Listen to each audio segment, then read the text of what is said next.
बहन, आप ये पतीला देखिए, कितना बड़ा है। कम से कम 5 से 6 आदमी के लिए इसमें सब्जी बन सकती है। और जरा ये गिलास का सेट देखिए, कितने सुंदर सुंदर स्टील के गिलास हैं।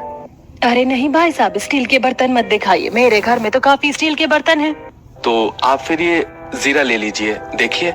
नहीं भाई साहब, जीरा भी नहीं चाहिए, रहने दो आप। चलो बहनों, चलते हैं। दोनों भाई सुबह से शाम तक जीरा और बर्तन लेकर कई मोहल्ले और गलियों में घूमते हैं, लेकिन मुश्किल से उनका एक पतीला और थोड़ा बहुत जीरा ही बिक पाता है। और अब दोनों भाई शाम होते ही घर आ जाते हैं। आप आ गए, आने में काफी वक्त लग गया। लगता है आज ढेर सारे स्टील के बर्तन बेचे हैं आप लोगों ने। मुश्किल से एक पतीला बिका है पूरे दिन में। आजकल के लोग तो स्टील के बर्तन खरीदते ही नहीं है। अरे बर्तन नहीं खरीदेंगे तो खाना बनाएंगे किसमें? हम लोग भी सुबह से शाम तक घर के बाहर स्टील के बर्तन लगाकर बैठे होते हैं, लेकिन कोई ग्राहक आता ही नहीं है खरीदने के लिए। ऐसा ही रहा तो कैसे चलेगा हमारा खर्चा? आने वाले समय में तो महंगाई बढ़ेगी। अब तो भगवान ही हमारा मालिक है। अब सभी बहू मिलकर रात के खाने की तैयारी करती हैं। कुछ ही देर में सुमन, अंजू और पूनम के भी पति काम से आ जाते हैं। ये लो, आज मालिक ने दिहाड़ी दी थी, इससे घर का राशन ले आना। लेकिन ये तो सिर्फ 1000 रुपए है, इसमें क्या ही राशन आएगा, और घर का किराया भी तो देना है। कल तो बिजली का बिल भी आ गया था। आप लोगों की तनख्वाह नहीं मिली क्या? अभी तक महीना खत्म होने को आ गया है। अरे हम किसी बड़ी कंपनी में काम या सरकारी नौकरी नहीं करते हैं जो समय समय पर हमारी तनख्वाह मिले। इन पांचों भाई के पिता मोहन स्टील के बर्तन बनाने का काम करता था। मोहन की मृत्यु के बाद इन लोगों के घर में ढेर सारे स्टील के बर्तन थे, जिसके चलते दोनों बड़े भाई अनुज और मनोज स्टील के बर्तन में जीरा लेकर उन्हें बेचने के लिए निकलते। लेकिन दिन भर में मुश्किल से उनके 1-2 बर्तन ही बिक पाते। वहीं बाकी तीनों भाई भी लकड़ी और शीशे की फैक्ट्री में काम करके भी कुछ नहीं कमा पाते। कितने दिनों के बाद आई हो तुम घर? आओ आओ, कैसी हो? पड़ोस में रहकर भी महीने में एक बार आती हो। अरे क्या बताओ राधिका बहन, घर में काम ही इतने होते हैं और हमें तो दोपहर में घर में रखे हुए स्टील के बर्तन बेचने होते हैं। वैसे ये इतने सारे शीशे के बर्तन क्या करें? आप लोग क्या शीशे के बर्तनों का इस्तेमाल करते हो? ये तो काफी जल्दी टूट भी जाते हैं। स्टील के बर्तन ही ठीक रहते हैं। स्टील के बर्तन ठीक रहते हैं, लेकिन लुक वाइज तो शीशे के बर्तन ही बढ़िया होते हैं। जब भी कोई मेहमान घर पर आते हैं तो मैं उन्हें शीशे के बर्तन में ही खाना खिलाती हूँ। और अभी तो मैं बाहर से और भी कई तरह के शीशे के बर्तन मंगवाई हूँ। अंजू को शीशे के बर्तन काफी पसंद आते हैं और वो राधिका से मिल अपने घर आ जाती है। शाम को जैसे ही कार्तिक काम से घर आता है तो अंजू उसे सारी बात बताती है। वो शीशे के बर्तन दिखने में काफी सुंदर थे, लेकिन मुझे नहीं लगता कोई उन शीशे के बर्तनों को खरीदता भी होगा। ऐसा नहीं है अंजू, आजकल शीशे के बर्तनों की बिक्री काफी ज्यादा होने लगी है। हमारी तो फैक्ट्री में आए दिन हजारों की तादाद में शीशे के बर्तन के ऑर्डर आते हैं। अगर ऐसा है तो कितना अच्छा होता ना कि इतने सारे स्टील के बर्तन के बजाय हमारे पास शीशे के बर्तन होते, तो हम भी उन्हें बेचकर पैसे कमाते। अगर ऐसा है तो ये बात तुमने मुझे पहले क्यों नहीं बताई? हमारी फैक्ट्री में शीशे के बर्तन बनने के बाद कई छोटे छोटे शीशे के टुकड़े बच जाते हैं जो बेकार होते हैं। तुम कहो तो मैं उन्हें पिघलाकर शीशे का बर्तन बना सकता हूँ। अगर बिक गई तो हमारा ही फायदा है। हाँ क्यों नहीं, जरूर। आप जल्द से जल्द शीशे के बर्तन बना कर लाइए। कार्तिक और प्रेम अगले दिन फैक्ट्री में जाते हैं। फैक्ट्री में जो भी बेकार के शीशे के टुकड़े पड़े होते हैं वो उन्हें पिघलाकर उनसे तरह तरह के बर्तन बनाकर घर ले आते हैं, जिन्हें देख सभी बहुएं काफी खुश होती हैं। और अब अगले दिन अंजू और पूनम उन शीशे के बर्तनों को बेचने के लिए नजदीकी मार्केट में जाती हैं। मुझे तो यहाँ नजदीकी मार्केट में ही शीशे के बर्तन मिल गए, वरना मैं तो शीशे के बर्तन लेने के लिए मॉल जा रही थी। कितने सुंदर बर्तन है आपके पास। शीशे की प्लेट दिखाना मुझे, और मुझे शीशे की क्रॉकरी का सेट दिखा दो। सभी ग्राहकों को शीशे के बर्तन काफी पसंद आते हैं और मॉल से सस्ते दाम होने की वजह से शीशे के बर्तन खरीदने लगते हैं, जिससे उन दोनों बहुओं की कमाई होती है। और अब इसी तरह उनके पति फैक्ट्री में पड़े बेकार शीशे से बर्तन बनाकर लाते और उनकी पत्नियां बेचकर पैसे कमाती। अरे सुनीता, देख रही हो जब से हमारे मोहल्ले में ये लकड़ी के बर्तन वाला आया है, दिन रात इसकी दुकान पर कितनी ज्यादा लोगों की भीड़ रहती है। अरे शीशे स्टील के बर्तन समझ में भी आते हैं, लेकिन भला लकड़ी के बर्तन कोई कैसे खरीद सकता है? आग पर रखते बर्तन जल नहीं जाएगा? ऐसा नहीं होता है सुमन, तुम्हें पता है पहाड़ी इलाकों में आज भी लोग लकड़ी के बर्तन में ही खाना बनाते हैं। मेरी तो एक सहेली भी पहाड़ी है, उसके घर में तो सारे लकड़ी के ही बर्तन हैं। सुनीता से बात करके सुमन घर में आ जाती है। शाम को आशुतोष घर आते हुए अपने साथ लकड़ी के बने हुए कुछ चम्मच और एक कटोरा लेकर आता है। अरे ये एक कस्टमर को ऑर्डर था, कस्टमर लेने ही नहीं आया, इसलिए अब सुबह जाते हुए उसे घर पर देकर जाऊंगा। मुझे तो लगा कि लकड़ी से आप सिर्फ फर्नीचर ही बनाते, मुझे नहीं पता था कि आप बर्तन भी बना सकते हैं। हाँ, मैं तो लकड़ी से हर तरह के बर्तन बना सकता हूँ। आशुतोष की बात सुनकर सुमन उसे उस लकड़ी के बर्तन वाले की सारी बात बताती है, जिसे सुन आशुतोष, अरे ऐसा है तो मैं अपनी छुट्टी के दिन घर में बैठकर लकड़ी के बर्तन बना दिया करूंगा और तुम उन्हें ले जाकर बाजार में बेचना। क्या पता लोग तुमसे भी लकड़ी के बर्तन खरीदें।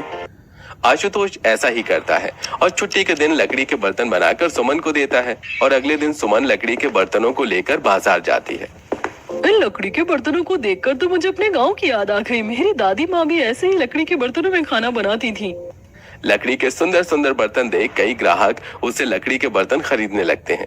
वहीं सुमन जुगाड़ करके उन लकड़ी के बर्तनों पर थोड़े बहुत नक्काशी भी बना देती है और इसी तरह स्टील, शीशे और लकड़ी के बर्तन बनाकर बेचती है और ऐसे ही कई दिन गुजर जाते हैं। लो, हो गया नुकसान। अब ठंडा पानी कैसे पिएंगे? एक काम करते हैं, जाकर मटका ले आते हैं, वरना आज पूरा दिन गर्म पानी पीकर काम चलाना पड़ेगा। सुमित्रा और पल्लवी एक कुम्हार की दुकान पर जाकर वहां पर एक मटका पसंद करते हैं। ये 500 का है और ये वाला 600 रुपए का। क्या 500-600? ज्यादातर मटके 80 या 100 रुपए में आ जाते हैं और आप 500-600 में बेच रहे हैं। मटके में क्या सोने की परत लगाई है आपने? अरे बहन जी, गर्मी का मौसम है, सब लोग ठंडे पानी के लिए मटका खरीद कर यहीं से ले जाते हैं, तो कीमत तो बढ़ेगी ही ना। उस कुम्हार की बात सुनकर दोनों बहुएं बिना मटका लिए ही घर आने लगती हैं कि तभी पल्लवी को एक जुगाड़ सूझता है। गर्मी का मौसम है और कोई गर्मी के मौसम में मिट्टी के बर्तन जरूर खरीदता है। दही बनाने के लिए तो क्यों ना हम लोग भी मिट्टी से बर्तन बनाए। बाकी बहुएं भी शीशे, लकड़ी के बर्तन बेच रही हैं। हाँ, पल्लवी ठीक कह रही हो। स्टील के बर्तन तो हम बेचते ही हैं, साथ में मिट्टी के बर्तन भी बेचने शुरू कर देते हैं। अब दोनों बहुएं कुछ दिनों तक मिट्टी से बर्तन और मटके बनाना सीखती हैं और मिट्टी के बर्तन बनाकर उन्हें बेचने लगती हैं। गर्मी का मौसम था तो कई सारे ग्राहक उनसे मिट्टी के बर्तन, मटके और बोतल जैसी चीज खरीदते हैं और ऐसे ही कुछ दिन गुजर जाते हैं। आज इन पांचों बहू के मोहल्ले में एक परिवार ने भंडारा करवाया होता है, जिसमें पांचों बहू का परिवार भी गया होता है। लेकिन भंडारा करने वालों के पास अचानक पत्तों की प्लेट और कटोरी खत्म हो जाती है, जिससे अब कई सारे लोग बिना भंडारा करे ही जाने लगते हैं। अरे प्रदीप भाई साहब, आपने पूरे मोहल्ले के लोगों के लिए भंडारा तो करवा दिया, लेकिन ये लोग तो बिना भंडारे का खाना खाए जा रहे हैं। सुनने में आ रहा है पत्तल और कटोरियां खत्म हो गई। आप घर के बर्तन का इस्तेमाल कर लीजिए ना। अरे कर तो दूं, लेकिन भंडारे का खाना तो पत्तों के बर्तन में ही खिलाया जाता है। जिन लोगों से भंडारे का खाना बनवाया था उन लोगों के पास भी खत्म हो गए हैं। आसपास कई दुकानों पर पता किया, लेकिन कहीं पर भी पत्तों के बर्तन नहीं मिल रहे।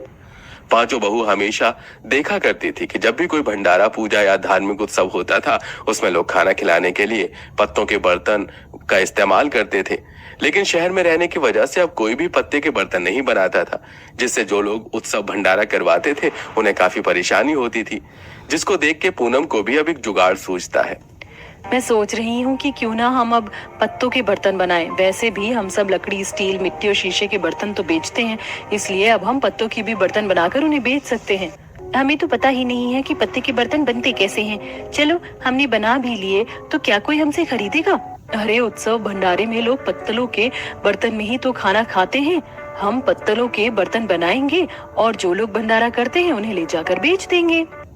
सभी को पूनम का आइडिया पसंद आता है, जिसके बाद अब वो लोग बड़े बड़े साफ सुथरे पत्ते लेकर उसे अच्छे से धो लेते हैं और अब उनसे पत्तों के बर्तन बनाकर बेचते हैं। इसी तरह पांचों बहू ने शीशे, लकड़ी, स्टील, मिट्टी और पत्तों के अलग अलग तरह के बर्तन बनाकर बेचकर काफी पैसे कमा लिए थे, जिनसे अब वो अपने घर की स्थिति को बदलते हैं और साथ ही साथ अपने इस अलग अलग तरह के बर्तन को बनाकर बेचने का काम भी जारी रखते हैं। अरे वाह, कितना सुंदर जोड़ा आया है मेरी शादी का। इसमें तो मैं बिल्कुल जन्नत की किसी हूर की तरह लगूंगी। पार्लर वाली दीदी, मुझे ना आज ऐसा रेडी करना कि सभी मुझे देखते रह जाएं। वैसे कहाँ से आ रही है तुम्हारी बारात? बारात तो यहीं पास ही के कस्बे से आ रही है। बस तो तुम देखती जाओ, आज सभी की नजरें तुम्हारे ऊपर ही टिकी हुई होंगी। श्रुति अपने कमरे में शादी का सामान देख देख कर खुश हो रही थी। आज ही के दिन उसकी शादी थी और उसकी बारात आने वाली थी। वहीं दूसरी तरफ उसी के सामने रहने वाली लड़की की भी शादी थी और वो भी अपने कमरे में अपना सामान ही फैलाए हुए थी।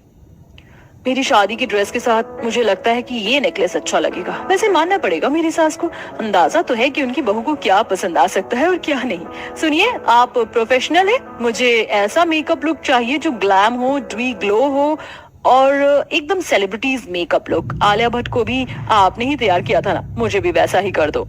दिशा भी अपने कमरे में तैयार हो रही थी क्योंकि उसकी भी शादी थी। दोनों आमने सामने रहने वाली लड़कियां अभी एक ही दिन अपनी अपनी बारात की तैयारी में लगी हुई थी। कुछ ही देर में दिशा प्रोफेशनल मेकअप आर्टिस्ट और श्रुति एक सादी सी ही पार्लर वाली से रेडी हो गई, जिसके बाद हाँ तो माधव जी कब आ रहे हैं आप मुझे लेने के लिए? मैं कब से आपके लिए तैयार बैठी हुई हूँ। अरे थोड़ा सा तो सब्र करो श्रुति, मैं तुम्हें लेने बस घोड़ी चढ़कर आ ही रहा हूँ। जल्दी आ जाओ। एक तरफ श्रुति अपने होने वाले पति से बातें कर रही थी तो वहीं दूसरी तरफ दिशा भी बारात का वेट कर रही थी। कितनी देर पहले उन लोगों ने ये बोला था कि हम 1 घंटे में आ रहे हैं और अभी तक नहीं आए। अब मैं कब तक उनका इंतजार करूं? दोनों ही दुल्हन सजी हुई अपनी बारातों का इंतजार कर रही थी और देखते ही देखते उनका इंतजार की घड़ियां भी खत्म हो गई और वक्त भी आ गया जब उन दोनों की ही बारात आ गई। पहले श्रुति की बारात उसके दरवाजे पर पहुंची। सभी लोग तेज तेज ढोल की आवाज पर मग्न होकर नाच रहे थे। ढोल वाले तेजी से ढोल को पीट रहे थे और दूल्हा घोड़े पर सवार था। अरे और तेज ढोल बजाओ, आज मेरे भाई की शादी है। अरे वाह, मेरी बारात आ गई। आओ दूल्हे राजा, ये लो। अरे जीजू, ऐसे तो अंदर जाने नहीं दूंगी। मेरी दीदी को मुझसे दूर लेकर जा रहे हो तो बदले में भी तो मुझे कुछ दो। अरे ये कौन सी रस्म है जो दूल्हे को ही घर में नहीं जाने दिया जा रहा है? ऐसे ही माधव का सभी ने काफी अच्छे से स्वागत किया। उसकी सालियों और श्रुति की सहेलियों ने उसके साथ मजाक किया और फिर श्रुति को कमरे से मंडप में लाया गया जहां श्रुति के फेरे हुए। कितनी सुंदर है संपूर्णा जी की बहू, देखने से चांद का टुकड़ा लग रही है। वैसे संपूर्णा जी क्यों नहीं आई शादी देखने अपने बेटे की? अरे संपूर्णा जी बड़ी ही रस्मों रिवाज वाली औरत है, वो क्यों नहीं आई अपनी बहू को लेने? उसके पीछे वह जाए। उनके घर आने से सास नहीं जाती अपने बेटे की शादी में, वो घर में ही रुककर बहू के आने का इंतजार करती है और तैयारी करती है। सभी ऐसी बातें करने लगे जिसके बाद शादी संपन्न हो गई और फिर सभी ने बैठकर खाना खाया। सभी लोग अच्छे से खाना खा लीजिए, बारात के लिए हमने खास कुर्सियों का इंतजाम करवाया है। श्रुति की माँ ने एक एक बाराती को बड़ी ही जिम्मेदारी से खिलाया तो वहीं दूसरी तरफ दिशा की भी बारात आ चुकी थी। दिशा की सभी बाराती बड़ी बड़ी गाड़ियों में आए और दिशा चलो तुम्हारी बारात आ गई है, वो लोग मंडप में नीचे तुम्हारा इंतजार कर रहे हैं। माँ अभी से मंडप? मेरा मतलब अभी बारात का नाश्ता पानी नहीं होगा क्या? नाश्ते को उन्होंने मना कर दिया, बड़े ही अमीर शांत और हाई क्लास लोग हैं। तेरी सास भी बड़ी मॉडर्न है, सारी महफिल में चमक रही है जबकि उम्र 50 है। तेरी सास ने मुझे बोला कि जल्दी ही शादी हो जाए तो वो तुझे लेकर चले जाएंगे। ठीक है, किस तरह की बारात आई है मेरी, ना कोई उधम ना कोई शोर शराबा। चलो कोई नहीं। दिशा ऐसे सोच कर नीचे आ गई। नीचे आकर उसने देखा कि उसकी बारात में सभी बड़े बड़े लोग ही आए हुए थे। सूट बूट पहने आदमी थे और रॉयल साड़ियों में औरतें, लेकिन उन्हीं के बीच एक बेहद तैयार औरत भी थी जो उसकी सास थी। ये मेरी सासू माँ क्या बनकर आई हैं? चमकदार भारी भरकम लहंगा जिसमें से इनकी कमर भी दिख रही है और दुपट्टा तो देखो नाम का डाला हुआ है। बड़े बड़े बालों वाली विग, आंखों में लेंस, मुंह पर 2.5 किलो मेकअप। ये तो कोई जवान लड़की लग रही है। अच्छा तो ये है श्वेता जी की बहू। बहू तो सास के आगे धूल में मिल गई। सास चमक रही है और बहू फीकी लग रही है। ऐसे ही कहा बहन, श्वेता जी तो हीरोइन लग रही है और बहू हीरोइन की सहेली। सभी ऐसे ही बातें बनाने लगे जिन्हें सुन सुनकर दिशा को बुरा लग रहा था। कुछ ही देर में दिशा की शादी भी संपन्न हो गई, जिसके बाद बारातियों ने थोड़ा थोड़ा सा खाना खाया। भाई साहब बहन जी थोड़ा सा तो खा लीजिए। श्वेता जी खाना खा लिया आपने? नहीं, और सॉरी मैं खा भी नहीं सकती हूँ क्योंकि मैं लो कैलोरीज डाइट पर हूँ। यहाँ कोई डाइट फूड है क्या जिसको मैं खा पाऊँ? नहीं, कोई ऐसा फूड तो नहीं है। मैं जानती थी डियर, वैसे अब आए हुए काफी देर हो गई है तो अब तुम अपनी बेटी से विदा ले लो, उसके बाद हमें घर जाना है। दिशा की शादी बड़ी ही कम धूमधाम के साथ हो गई और वो गाड़ी में ही बैठकर अपने ससुराल आई। घर आते ही दिशा हैरान रह गई क्योंकि उसके दरवाजे पर कोई भी उसके स्वागत के लिए नहीं था। मेहमान भी सारे जा चुके थे और घर लॉक था। श्वेता ने उसका लॉक खोला और चलो डियर अंदर चलो। मम्मी जी ऐसे ही अंदर चली जाऊं? मेरा मतलब मेरा गृह प्रवेश। ओह डियर, तुमने कैसे गवारू सी बात कर दी। आजकल ये फालतू रस्में इम्पोर्टेंट नहीं है, अंदर आओ। श्वेता ने दिशा को ऐसे अंदर बुला लिया। अंदर की हालत देखकर दिशा हैरान हो गई। सारा घर फैला हुआ था। ये क्या, मेरी अकेली सास यहाँ रेडी हुई और इन्होंने ऐसा कबाड़ा कर दिया जैसे लड़कियों के कमरे में हो जाता है। कितना मेकअप, ज्वेलरी और हेयर स्टाइल की मशीनें। लगता है मेरी सास कुछ ज्यादा ही मॉडर्न है। दिशा हैरानी से ही अपने कमरे में चली गई। कुछ देर बाद श्रुति की बारात भी गाजे बाजे के साथ आई, जहां दरवाजे पर श्रुति की सास उसके गृह प्रवेश के लिए खड़ी हुई थी। आ गई मेरी बहू, आजा बहू, तेरा स्वागत है। संपूर्णा ने सबसे पहले श्रुति का गृह प्रवेश करवाया, जिसके बाद उसकी मुंह दिखाई भी हुई। सारा घर मेहमानों से भरा हुआ था और दूध में अंगूठी ढूंढने जैसी रस्मों के बाद श्रुति भी अपने कमरे में चली गई। ऐसे ही अगले दिन, मम्मी जी मेरी पहली रसोई। व्हाट, पहली रसोई? डियर, ये सब काम गंवार लोगों के हैं। मैं इस सब में बिलीव नहीं करती। तुम घर आ गई, बस सब खत्म, अब कोई रस्म नहीं होगी। दिशा की सास ने उससे पहली रसोई को भी मना कर दिया, जिससे अब वो उदास सी हो गई थी। वहीं दूसरी तरफ, वाह बहू, तूने ऐसी खीर बनाई है कि खीर कम और रबड़ी ज्यादा लग रही है, मजा आ गया, ये ले तेरा शगुन।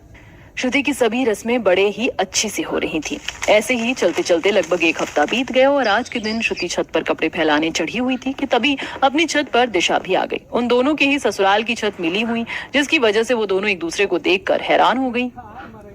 ओए अम्मा, दिशा तुम्हारी इस घर में शादी हुई है? मतलब एक हफ्ते पहले वो तुम्हारी बारात थी? वाह क्या किस्मत है, मायके में भी पड़ोसी और ससुराल में भी। वैसे बताओ तुम्हारी शादी के बाद की रस्में कैसी रही? मेरी तो बहुत अच्छी थी। क्या बताऊं, मेरी रस्में हुई ही नहीं। मेरी सास बहुत ही ज्यादा मॉडर्न है, इतनी मॉडर्न है कि उनके आगे मुझे गंवार महसूस होता है। उन्होंने मेरी शादी खराब करवा दी। दिशा ने ऐसे ही श्रुति को अपने मन की बातें बताई, जिससे श्रुति को उसके ऊपर तरस आया।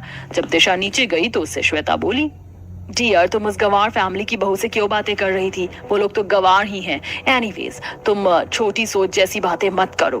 तुम्हारी शादी क्लासिक तरीके से हुई है और तुम मुझसे इनसिक्योर मत हो। कैसे ना हूं माँ जी, सभी आपको मुझसे कंपेयर करते हैं। आप अपनी उम्र के हिसाब से रहा कीजिए। तुम मुझे बताओगी कि मुझे कैसे रहना है? My life my rules, understood? Shweta ने ऐसी दिशा को बातें सुना दी, जिसके बाद दिशा कुछ नहीं बोल पाई। ऐसे ही सिलसिला जारी था और आज के दिन दोनों बहुएं अपनी सास के साथ एक कॉस्मेटिक शॉप पर गई हुई थी, जहां, माँ जी मैं ये ले लूं? ले बहू, मुझसे क्यों पूछती है? एक तरफ श्रुति को उसकी सास अच्छे से शॉपिंग करवा रही थी, तो वहीं दूसरी तरफ, माँ जी देख भी लीजिए। माँ, आप मुझे शॉपिंग करवाने आई हो या खुद करने आई हो? मुझे कोई ड्यूई फाउंडेशन दिखाइए। ठीक है, आप ही कीजिए, शॉपिंग में जा रही हूँ। श्वेता के अपने ऊपर ध्यान न देने से दिशा को गुस्सा आ गया और वो उसे छोड़कर आ गई। संपूर्णा और श्रुति भी घर आ गई थी। काफी देर बाद श्वेता दुकान से निकली। उसने शॉर्ट ड्रेस पहना हुआ था और वो ऐसे में